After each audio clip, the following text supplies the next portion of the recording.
I won a $12,000 prize at a startup pitch competition, but Mom said, your brother's vacation home is priority. She spent it on his cabin deposit. He sneered, your pitch was just dumb luck. I smiled calmly and said, I understand. I canceled the real estate payment. Hours later, a sharp beep echoed outside, and my phone lit up with 81 missed calls when they saw who stepped out. Your pitch was just dumb luck, he said. I smiled, but I knew exactly what I was about to do. You really think you earned that? Mom asked, stirring her tea like she hadn't just cut me down. It's $12,000. You should be grateful they even picked your silly app idea. I stood there, holding the email on my phone, the one with the digital confetti and the giant blue congratulations heading. I hadn't even had time to breathe before she launched into her version of what was supposed to happen next.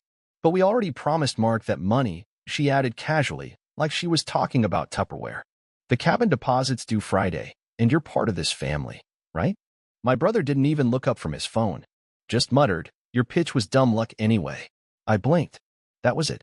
No one said congrats, no hug, no high five. Just that smug tilt of his chin and a shrug like he was the one who carried the team across the finish line. I had just won a startup pitch competition, real judges, real investors, real pressure. I had built the entire concept, coded the demo, stood on that stage shaking but steady. And somehow, this all boiled down to me being lucky? Mom leaned forward, soft voice, the one she only used when she was manipulating. Your brother's vacation home is a real investment. He's going to Airbnb it, turn it into something big. That money's better spent on something that helps the family. I don't know what came over me in that moment. I didn't yell, didn't slam anything.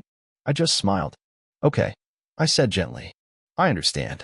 I left the kitchen, walked into the hallway, and canceled the payment from my real estate app. The deposit for Mark's cabin? Gone. The bank would notify them in a few hours. And when that sharp beep beep echoed from outside, when the SUV pulled into our driveway and they saw who stepped out of it, that's when my phone lit up like a siren. 81 missed calls. And not a single one was to congratulate me. They say generosity starts at home. What they don't say is how quickly it becomes a prison sentence. When Mark's coffee shop collapsed after 8 months of overpriced muffins and misspelled chalkboard menus, I didn't even hesitate. I wired him $5,000. No questions. Just a short message. You'll get through this. He never paid me back. Never even brought it up. When Mom's old laptop finally gave up after a decade of Candy Crush and chain emails, I sent her a new one. She called me for the password setup. Didn't say thank you. When Dad's truck broke down on the highway, I skipped work and drove 2 hours with jumper cables and a toolkit. He handed me a warm soda and went back to his recliner without so much as a nod. It had become routine. I was the lifeline, the emergency contact, the human checkbook. And it wasn't seen as generosity. It was seen as expected. Come on, you're the tech guy, Mom would say, smiling like I should be flattered. You have those computer salaries. You're doing fine. Yeah, Mark once added with a shrug. You're the golden child. You're supposed to take care of the rest of us. Golden. That word made me feel sick. I was working 12-hour days, burning out on code and pitch decks, barely affording rent in a shared apartment. But they assumed I was swimming in money. That somehow, their debts were part of my job description. So when I won that $12,000 startup prize, a real competition with real investors, I knew better than to expect celebration. But I still didn't expect the ambush. Your pitch was just dumb luck, Mark had said, half smiling like he wanted to see if I'd snap. Dad followed it up with his classic, we raised you. Now it's your turn. That's how families work. And Mom, ever the passive handmaid of this dysfunction, just sighed and nodded. It's not like it's a lot of money, honey. And Mark's cabin is a real investment for the future. I wanted to laugh, or scream, or both. But instead, I just swallowed it down and said, I understand. The family group chat lit up later that night. Mark had posted a photo of a cabin brochure with the caption, some of us turn luck into legacy. And Cheryl responded with clapping emojis. My cousin Ryan wrote, nice. Finally someone in this family building something real. Then came the memes, one of a cartoon dog in a suit with a speech bubble. I made an app that barks when you're sad. Please clap. They thought that was hilarious. Hey, at least your little dog app paid for something useful, someone added. Another, apparently that's what tech is now. LMAO. I stared at the screen for a long time, each new message punching a little deeper than the last.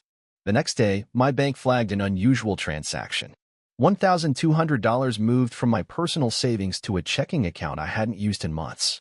I recognized the name. It was Mom's. Years ago, I'd added her to the account to help her pay a medical bill. I never removed her. She must have thought I wouldn't notice. I called the bank. The rep confirmed the transaction came from her device. I didn't call her. I didn't say anything at all. Instead, I opened my laptop, searched through old receipts and transaction logs. I found a note I wrote to myself last year after I covered Mark's credit card debt. Never again. This is the last time. Apparently, I'd lied. The next night, Mark posted again. Some people forget who got them there, he wrote. But real success isn't solo. It's shared. Even when some people try to keep it all. Over 200 likes. Comments full of backpats. A few indirect shots at me. Then I saw it, a like from Caleb, my cousin. The one I helped move cross-country last year. The one who crashed on my couch for 3 weeks. He didn't even hesitate to jump on the bandwagon. I felt something shift inside me. It wasn't rage. Rage would have been easy. It was something colder. Something clearer. That Saturday, I went over to mow the lawn. Not because I wanted to, because no one else would. That was always the deal. You're the only one with time, Mom used to say. Funny how the guy with 2 jobs was always the one with time. I pulled the mower around back. The sun was brutal. Sweat ran down my back. I was halfway through when I heard voices from the open kitchen window. I paused. Mom's voice. We'll just tell him it's a family project. He won't say no. He never does. Mark. He doesn't even know we spent part of it already. God, it's almost too easy. They laughed. I didn't. I stood there, silent, the mower still rumbling beside me. They didn't know I was close enough to hear. And even if they had, I doubt they'd care. It wasn't just about using me. It was the confidence with which they dismissed me. I finished the lawn, packed up the mower, went home. I didn't cry. I didn't throw anything. I didn't even scream into a pillow. I just sat down, opened my laptop, and stared at my code base. Then I closed it and whispered to no one. You want a family business? Okay, but not the kind you imagined. I booked the table under a fake name. Didn't want them to see it coming. It was a small place near the edge of town, quiet, with heavy curtains and the kind of lighting that makes people behave. I told them I wanted to talk. No more drama, I'd said. Just dinner. Just us. Mom replied with a heart emoji. Dad. Finally. Mark? He didn't answer. Just sent a thumbs up. As if I was beneath words now. What they didn't know was that I'd made one more call that morning. One I never thought I'd make. Grandpa, I said into the phone, you still got room at the table? He didn't hesitate. If you're finally ready to stop playing nice, I'm all in. He arrived 15 minutes early. Same as always. Same worn leather coat. Same silent nod. But this time he brought a flash drive. You said you wanted help, he muttered. So I brought receipts. At 7:04 p.m., they walked in. Mom, smiling like a diplomat. Dad, stone-faced like a loan officer. Mark, in a blazer way too expensive for someone with no known income. They slid into the booth across from me without even looking around. Mark smirked. Did you want to apologize first, or should we pretend you didn't overreact like a child? I didn't look at him. I placed the Bluetooth speaker on the table, pressed play. The audio was scratchy, it had been recorded from outside, but it was clear enough. Mom's voice. We'll just tell him it's a family project? He won't say no. He never does. Mark. He doesn't even know we spent part of it already. God, it's almost too easy. Silence at the table. Real silence. The kind that makes waiters stay away. Then Mom said, voice shaking, that was taken out of context. Oh, really? I pulled a printout from my folder. Because the bank didn't think so. Here's the transfer, $1,200. From my account. From your device. No context needed. Dad tried to talk, but I cut him off. You want more? I turned to Mark. Let's talk about that shared legacy. I reached into my bag, pulled out a tablet, and tapped twice. On screen, screenshots of texts. Mark bragging to a friend. Used my brother's pitch money for the cabin. He still thinks I'm broke, LOL. Mom said not to tell him until it's done. He's too soft to fight back anyway. Mark's smirk cracked. That's fake. I raised an eyebrow. That's your number. I backed it up from your old iCloud. You never changed your login. Still, password 123, like a genius. Mom grabbed the tablet. Read. Froze. I wasn't done. I stood slowly, looked each of them in the eye. You've used me for years. Money. Time. Silence. You convinced yourselves that because I didn't fight back, I didn't notice. I did. Then I turned slightly and nodded toward the door. The bell rang as it opened. Grandpa walked in. The room changed. My father visibly paled. Mom gasped. Mark shifted like his spine had melted. Grandpa didn't sit. He stood behind me, arms crossed, and said loud enough for the other tables to hear. I raised a son who turned lies into a career. I see now I should have paid more attention to my grandson. Then he leaned closer to my father. You always thought you were the smart one, didn't you? Taking, scheming, lying. You think the world owes you because you can bluff a room. But you never learned the one rule that matters. Dad didn't speak. Grandpa finished it for him. You don't steal from your own blood. Not when that blood finally learns how to bleed you back. He dropped the flash drive onto the table. It slid and tapped Mark's untouched water glass. Inside? Records. Cabin deposit. Tax evasion. Loan scams. You used your son's name on a PayPal business account 3 years ago. He never consented. But I saved the docs. You know why? Mark was staring at the floor now. Grandpa glared at him. Because I knew this day would come. Then I pulled out my final card.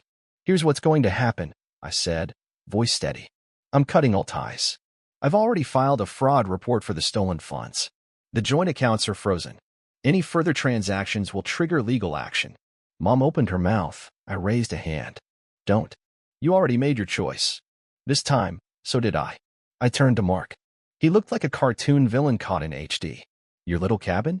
You'll pay for it yourself now. Good luck running an Airbnb with no water access. I canceled the permit this morning. The land is under investigation. His mouth opened, but nothing came out. Then I turned to Dad. Your reputation? You might want to keep your phone nearby. A few of your old partners got a copy of that flash drive already. He looked ready to explode. And then I looked at Mom. You called this a family business, I said. But I was never part of the boardroom. Just the ATM in the hallway. I grabbed my coat, nodded to Grandpa, and said calmly, I'm done. And I left. I didn't slam the door. Didn't look back. But I heard it. Chairs scraping, raised voices, a glass breaking. And behind me, Grandpa's voice cutting through it all. Let them yell. You already won. After that dinner, there was nothing. No calls. No texts. No guilt-tripped voicemails. Just a vacuum. 3 days of silence so loud I could hear my own heartbeat. But I wasn't waiting for them to come back. I was busy. I opened a blank document and titled it. This is what family investment sometimes looks like. Then I started adding the files. Screenshot of the $1,200 transfer. Audio recording from the kitchen. The text Mark sent bragging about spending my prize money. The statement from the bank flagging the unauthorized transaction.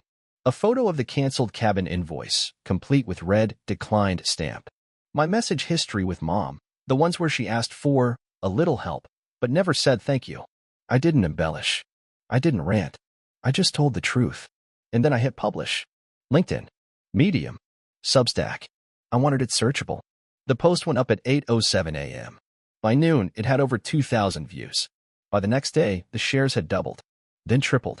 People were commenting, tagging others, sending DMs like, thank you for saying this out loud. Same thing happened to me. And then the backlash started. Not from strangers. From them. Mom's post came first. A blurry photo of her holding a framed picture of me as a kid, captioned, when your own child forgets what family means. Betrayal hurts deepest when it comes from love. Then came Mark. A shaky, underlit Instagram story, his face tight, voice choked with performative pain. I lost everything. My dream. My future. Because someone wanted attention. I hope you're happy, man. No mention of the theft. The lies. The manipulation. Just vague grief, perfectly packaged for public sympathy. Then came the cousins. Some messaged me privately. Bro, I didn't know. That's wild. Hope you're okay. One of them, Ryan, sent a single message. I didn't know it was real. I'm sorry. Another blocked me. Cowards. I didn't argue. I didn't reply with more receipts or voice notes. I just posted one comment beneath my original piece. Everything stated is documented. There's nothing more to add. Full stop. Then I went through my accounts. Bank, joint access revoked. Insurance, updated. Apple Family, removed all devices tied to Mom's email. Old shared streaming logins? Gone. Savings account tied to Dad's name from years ago? Closed. Final confirmation. Shared access. 0 active users. Clean slate. But there was one thing left to say. And it came in the form of a memory, the one they'd never forget. It started the day I canceled the cabin payment. They didn't know I had access to the original real estate files. They didn't know Grandpa had never formally transferred the land deed, the legacy lot, in the mountains they always said would go to Mark. They thought it was already theirs. It wasn't. 2 weeks before the dinner, I'd had a quiet lunch with a VC acquaintance from Boulder. She loved my startup idea, especially the cabin as a creator retreat twist. 3 days later, I signed the papers. The deed was transferred. The land sold. Not to just anyone. To Recess Labs Incorporated. My company. Hours after I canceled the cabin deposit, my phone buzzed. Then came the sharp beep-beep outside the house. A black Tesla rolled up their long gravel driveway. Dad stepped out onto the porch. Mom came behind him, apron still on, tea towel in hand. Mark opened the door, saw the car, and smiled, probably thinking the money came through after all. The back door of the Tesla lifted. A tall man in a gray blazer stepped out. Clipboard. Folder. Quiet authority. "Good afternoon," he said. "Is this the Barrett residence?" Dad nodded slowly. "Yes. Can I help you?" The man smiled tightly. "I'm here on behalf of Recess Labs. We've just acquired full ownership of this lot. The previous title holder transferred rights last month. This land is now registered for development." He handed over the envelope. Inside, the formal notice of purchase. Signatures. Stamps. The new owner line. Recess Labs/founder. My name. They froze. "You're mistaken," Dad said quickly. "This lot was promised to my son." The man raised an eyebrow. "Unless your son's name is my name, I suggest you check again." Mark stepped forward, pale. "This is a mistake," he mumbled. "No mistake," the man said, stepping back into the car. "Construction begins next quarter. I suggest relocating any belongings." He drove off. That's when the messages started. 21 missed calls. Then 30. By midnight, 81. I didn't pick up a single one. I sat at my kitchen table, mug in hand, watching the screen light up like fireworks. Then I opened my new folder. Phase 2, Peace. And I smiled. Because for the first time in my life, my name, just my name, was on the deed. And they were finally out of mine. You'd think after 81 missed calls, they'd get the message. But people never call just to apologize. They call to reset the story. The next morning, I woke up to a handwritten letter slid under my apartment door. It wasn't signed, but I recognized the handwriting instantly. Mom. 5 pages of slanted cursive, perfume-stained paper, trying to rewrite a lifetime of silence into one soft tragedy. "I just wanted the family to stay together. You've always been so distant. We didn't know how else to reach you. It was never about the money."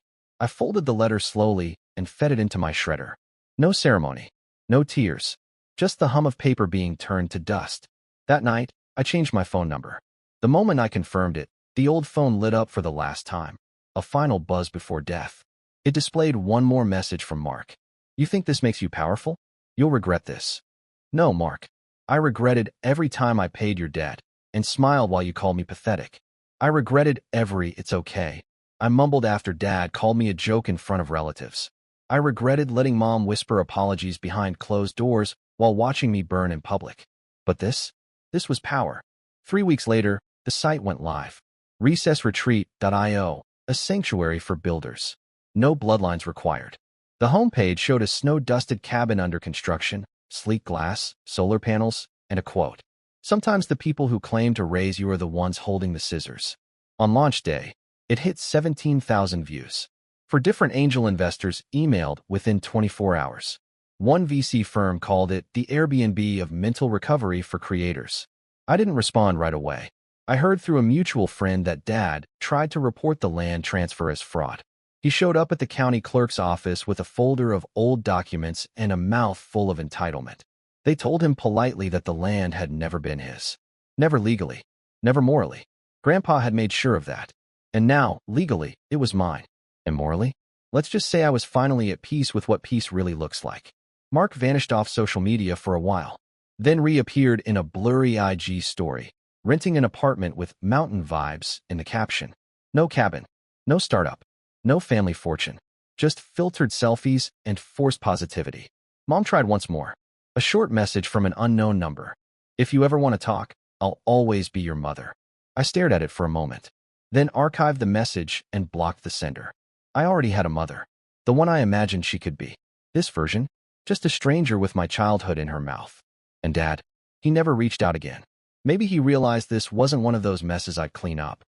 Maybe he finally saw what happened when the family disappointment stopped showing up. Last I heard, he tried pitching his own family redemption podcast. It had 3 episodes and 12 listeners. One of them was probably him. As for me, I still work late, still debug code, still wake up some mornings wondering if I overreacted. And then I sip my coffee, look at the deed with my name on it, and remember, I didn't overreact. I finally reacted. For the first time in years, I don't owe anyone anything. No more emergency wires. No more guilt-fed group chats. No more family doesn't keep score lies. No, I keep the score. And I keep the keys.